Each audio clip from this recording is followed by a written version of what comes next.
कभी गर्मा मौसम, ये गर्मा मौसम में पक्षियां बहने की वजह से बहुत तरीके का नुकसान भी होता है। सबसे बड़ी चीज है कि बैगन में आप नमी को बरकरार रखें और नमी। गर्मियों में बैगन की खेती कैसे की जाए जो मुनाफा अधिक हो? सबसे पहले किसान बंधु आप सभी को मेरा नमस्कार। आजकल की जो गर्मा मौसम है इसमें आप जानते होंगे कि बैगन का सबसे प्रमुख रोल रहता है कि कहा जाता है कि बैगन किसानों का ये सबसे अच्छी सब्जी भी होती है।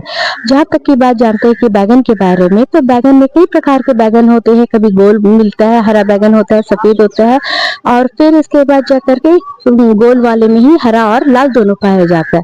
लेकिन जहाँ तक की बात है बरकरार रखने के लिए अगर आप मल्चिंग कर दे, प्लास्टिक मल्चिंग तो काफी कॉस्टली होती है किसानों के लिए, किसान इस चीज का उपयोग नहीं कर सकते। और अगर हम बोले कि ऑर्गेनिक के लिए, तो ऑर्गेनिक में आपका भी धान का पुआल हो सकता है, आपका गेहूं का भूसा हो सकता है, या तो फिर आप जो पत्ते झड़े हुए रहते पेड़ों का, उस पेड़ों का भी पत्ते का मल्चिंग के रूप में आप इस्तेमाल कर सकते हैं। इस मल्चिंग से होता है क्या कि बहुत जो नमी उड़ जाती है तो उस नमी को ये बरकरार रखता है, और साथ ही साथ जो कम कम समय में आपको पानी की पटवन करनी पड़ती है तो वो आप कम से कम 10 दिन 8 दिन के बाद आप पटवन करेंगे तो नमी बनी रहती है।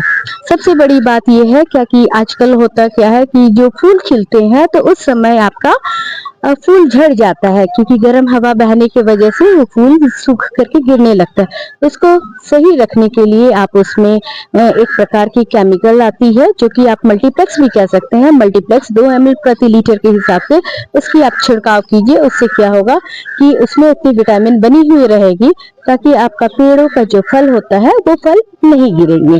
और साथ ही साथ किसान बंधु एक बात और बता दें, जितना घना आपका पौधा रहेगा आपका उतना ही ज्यादा उसमें आपका कीड़ा वगैरह लगते रहता है। इसीलिए जब भी पौधा लगाए तो आप ध्यान रखिएगा 3 फीट की लंबाई पे लगाए और 4 फीट की चौड़ाई पे लगाए, क्योंकि पौधा से पौधा 3 फीट और लाइन से लाइन की दूरी 4 फीट।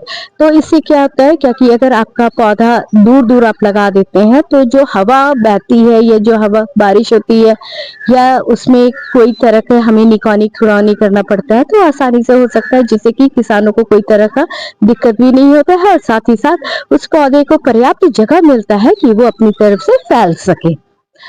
और जहाँ तक की बात है तोड़ने की बात, तो हम तो यही कहेंगे कि किसान बंधु जब भी आप एक तोड़ाई कर ले तो उसमें एक मल्टीप्लेक्स जरूर डाल दे ताकि अगले फलन के लिए उसे कोई तरीके का न्यूट्रिएंट की कमी न मिले, और तोड़ने के बाद तुरंत ही आप उसमें सिंचाई करें। अभी कौन सी वैरायटी लगाना किसानों को अच्छा है? फिलहाल तो अब देखिए किसान इस जगह पे ऐसा करते हैं ना कि आपकी चाहत क्या है, क्योंकि वैरायटी डिपेंड नहीं करता है। यहाँ पे देखे हैं कि हमने किसान रंग पे जाते हैं।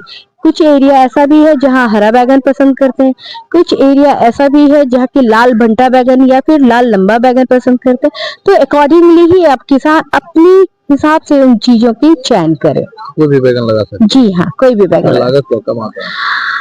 लागत अगर आप सही मायने में अगर डिस्टेंस बना करके अगर आप लगाते हैं तो हम इतना जरूर कहेंगे कि जो लागत आप नजदीक नजदीक लगा करके आप जो बैगन का फसल लेते हैं उसमें जो पर्याप्त मात्रा में छिड़काव करते हैं, कभी कीटनाशक का, कभी विटामिन का, तो कभी और कोई चीज का, फफूंदीनाशक वगैरह, तो इसमें क्या होता है कि आपका लेबर खर्च बहुत ज्यादा हो जाता है और फिर पटवन में भी आपका खर्च बहुत होता है।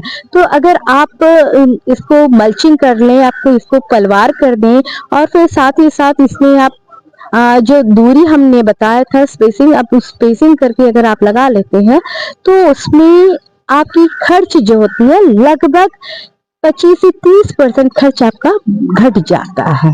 तो इस प्रकार से अगर आप कितने में लगाते हैं तो हम ये कहेंगे क्या कि अगर 30 से 35 हजार प्रति हेक्टेयर खर्च लगता है बैगन को लगाने के लिए। और मुनाफा के लिए तो भाई ये तो पूरा एकदम क्या बोलेंगे जैकपॉट है, क्योंकि अभी भी आप बाजार में देखिए तो आपका नया बैगन जो है वो 50 रुपए केजी 60 रुपए केजी मिल रहा है, और जो पुराने बैगन जो उतर रहे हैं वो भी आपका 30 रुपए केजी से कम नहीं है।